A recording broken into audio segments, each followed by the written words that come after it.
నమస్తే అమ్మా.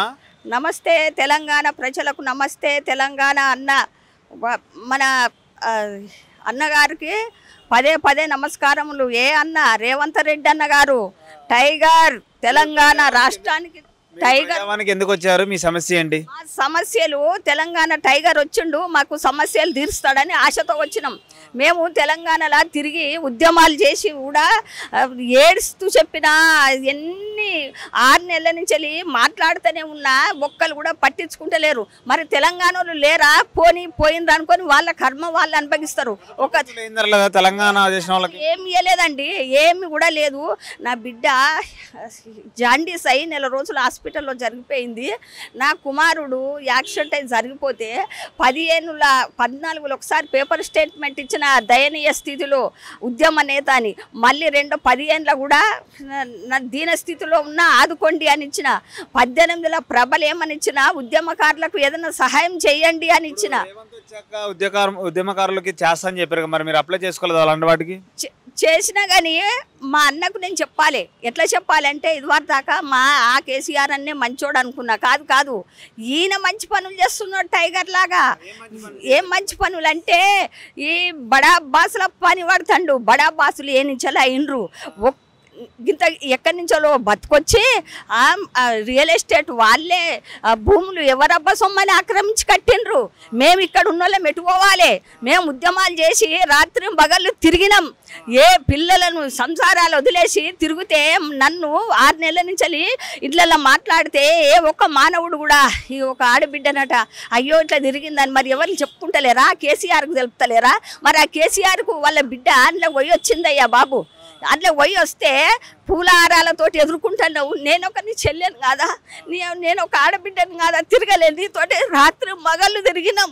నా పిల్లలను సంసారం వదిలేసి మా ఉసురు తలగదా, ఆడపిల్ల కన్నీరు తలగదా.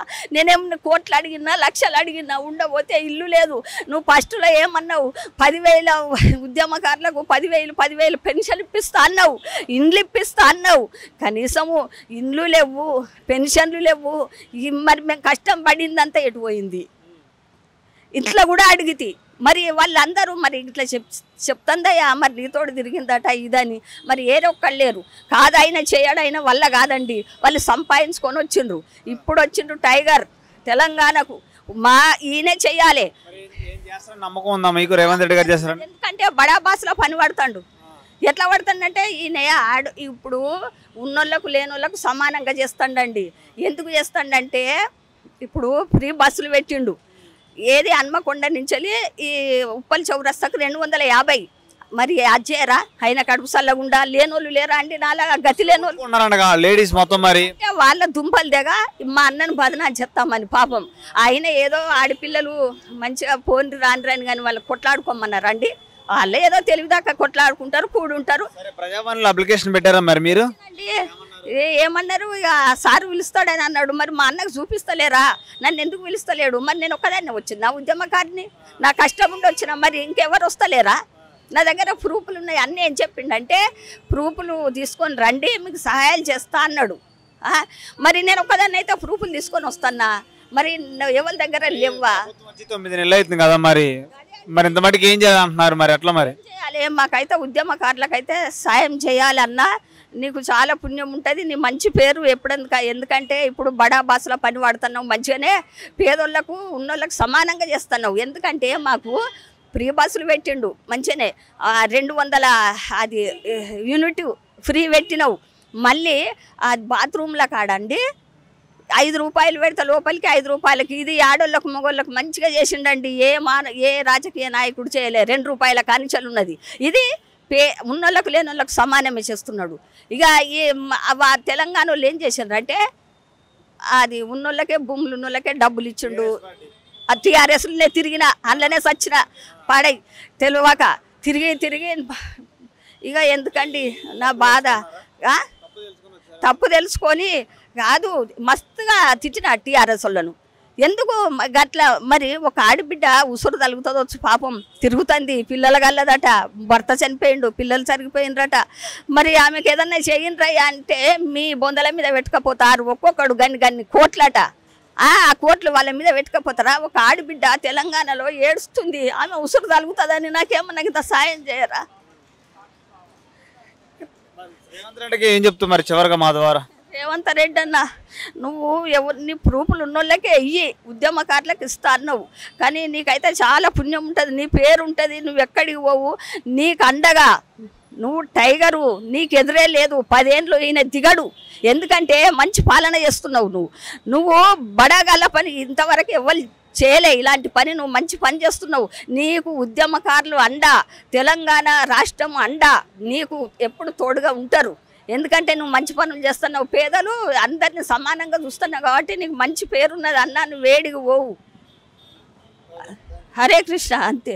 నమస్తే అన్న. నమస్తే అన్న. ఏంటన్నా మీ సమస్య ఏంటి అసలు? మాది సూర్యాపేట డిస్టిక్ అండి. మా జాజెడ్గూడ మండలం పర్సాయపల్లి విలేజ్. మాది ల్యాండ్ ఇష్యూ అండి.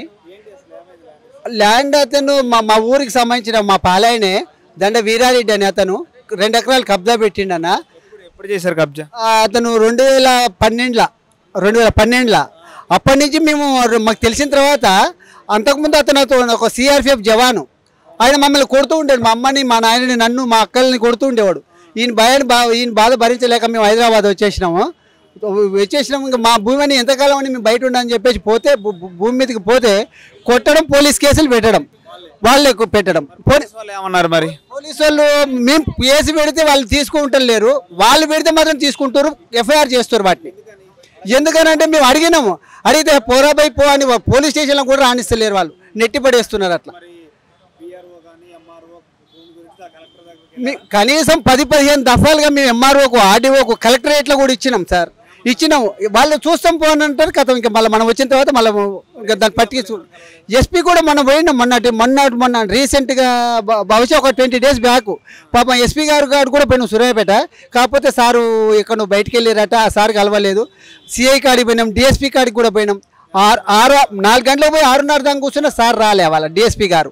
సిఐ గారి కాడికి పోతే సిఐ గారు కూడా లేరు ఆ టైంలో, ఎక్కడ పోయినా ఫీల్డ్ మీద తెలియదు. మళ్ళీ ఎస్ఐ కాడికి పోతే 2-3 సార్లు పోయినా మమ్మల్ని పోలీసు వాళ్ళు నెట్టి పడేస్తారు. మా ముందే ఒక పోలీసు ఆయన నెంబర్ ఉన్నట్టుంది, ఆ వీరారెడ్డి అనేది.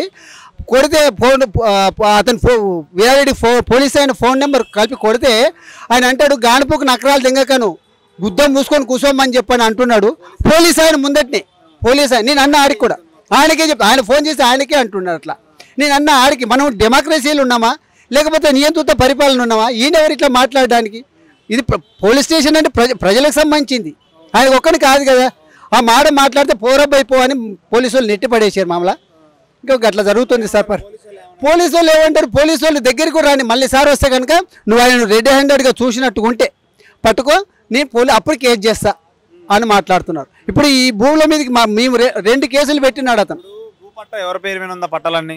పట్టాలన్నీ మొదటి నుంచి కూడా మా నాయన పేరు మీద వస్తున్నాయి. అవి 2012 నుంచి అతని పేరు మీద 1 ఎకరం, అతని భార్య దండ పుష్పలత పేరు మీద ఇంకో ఎకరం చేసుకున్నాడు. విఆర్ఓలు వాళ్ళ రాజ్యం కదా మామూలునికి. ప్రజాస్వామ్యంలో లేము మనం. ఎంఆర్ఓలు, పోలీసు వాళ్ళ పరిపాలనలో మనం ఉన్నాం. వీళ్ళు ఎట్లా డబ్బులు ఎంత ఇస్తే అంత దండుకోవడం, ఎవరి పేరు మీద ఉన్న అది న్యాయాన్యాయాలు వాళ్ళకి పట్టవు. విఆర్ఓ, ఎంఆర్ఓ, అప్పుడు పోలీస్ ఐదులు, విఆర్ఓ బత్సు వెంకటేశ్వర్లు, వాళ్ళ పీరియడ్లో జరిగింది ఇదంతా. మరి ఇన్ని సంవత్సరాలు అయితే కదా జరిగి కూడా, మరి ఈ ప్రభుత్వం వచ్చారు ఇక్కడ వరకు, మరి న్యాయం జరిగిద్ది అనుకుంటున్నారు? ఈ ప్రభుత్వం న్యాయం జరగాలని అనుకుంటున్నాం, న్యాయం జరుగుతుందనే వస్తుంటాం కదండి. ప్రజాపాలన 8 నెలల నుంచి కూడా పోలీస్ కేసులు అయితే 2, CC 225/17, 684/17, 2 కేసులు మా పేరు మీద. మమ్మల్ని కొట్టడం, ఇక్కడ ఒక దెబ్బ తాకింది, ఇక్కడ ఒక దెబ్బ తాకింది, బ్లడ్ అంతా కారుతుంది.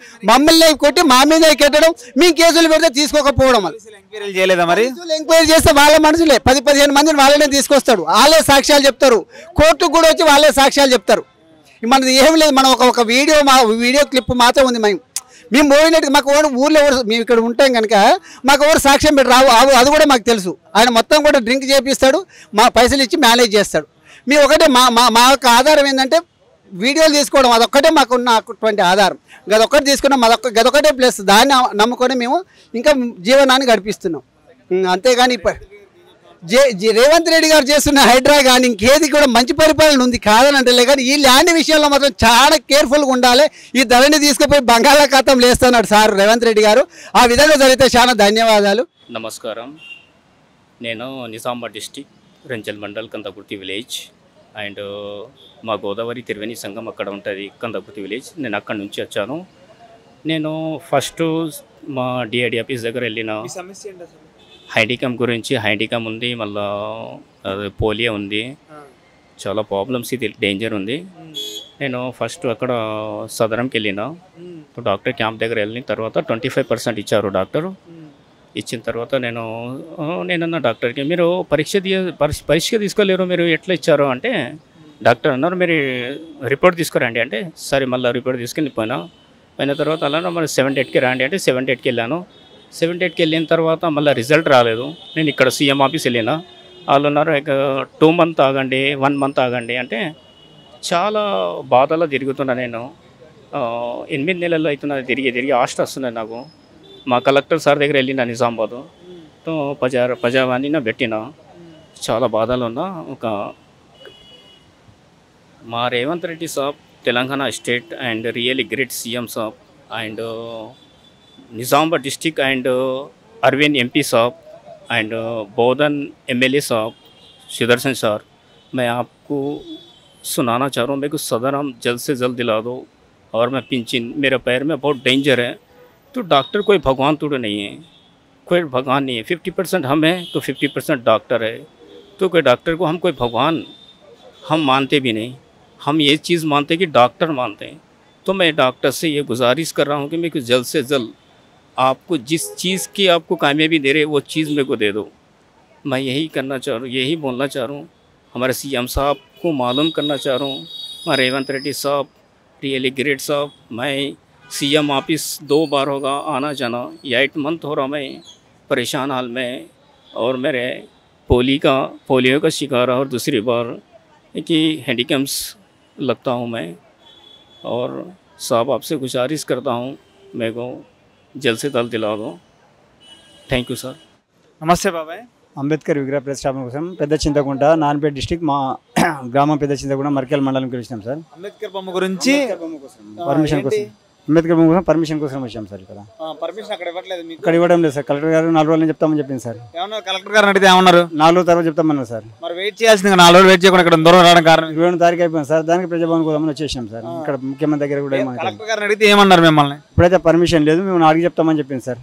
4 రోజుల తర్వాత చెప్తామని చెప్పారు. ఇంకేం 4 రోజులు అయితే అయిపోయింది సార్. 22 తారీఖు పోయినాం అక్కడికి. ఇంకా మళ్ళీ మా గ్రామ పంచాయతీ సెక్రటరీ ఇచ్చాము. ఆమె కలెక్టర్ దగ్గర పోమన్నది. ఆమె దగ్గరికి పోతే 4 రోజుల తర్వాత చెప్తామని చెప్పి సార్. ఏం చెప్పలేదు మాకు సమాధానం.